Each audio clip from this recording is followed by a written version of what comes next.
আসসালামু আলাইকুম pro Brazil football fans. দর্শক, বেন্তো ম্যাথিউসকে আপনাদেরকে নতুন করে চিনিয়ে দেওয়ার আমার কিছুই নেই, কেননা তার পারফরমেন্স কিন্তু আপনারা ইতিমধ্যেই দেখেছেন। ইংল্যান্ড এবং স্পেনের বিপক্ষে যে দুর্দান্ত পারফরমেন্স আমাদেরকে উপহার দিয়েছেন তা বলার বাহিরে।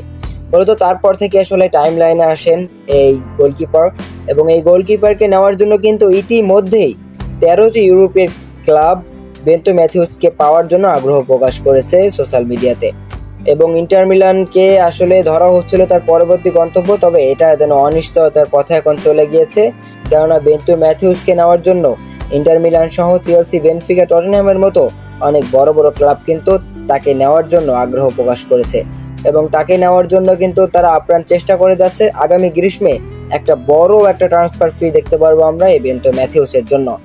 মূলত বেন্তো ম্যাথিউস কিন্তু নিজের সম্ভাব্য পরিকল্পনা বা জায়গা বা পরবর্তী তার ক্লাব তার ইচ্ছা তিনি প্রকাশ করেছিলেন বেন্তো ম্যাথিউস। সেখানে কিন্তু তিনি ইন্টার মিলানের কথা বলেছিলেন, কেননা ব্রাজিলের এই দুটো ম্যাচের আগে কিন্তু বেন্তো ম্যাথিউসকে খুব একটা বেশি মানুষ চিনত না, বা খুব একটা ক্লাবও তাকে নেওয়ার আগ্রহ প্রকাশ করেনি। তবে ইংল্যান্ড ও স্পেনের বিপক্ষে দুর্দান্ত পারফরমেন্স করে আসলে সবার নজর কেড়েছেন এই গোলকিপার।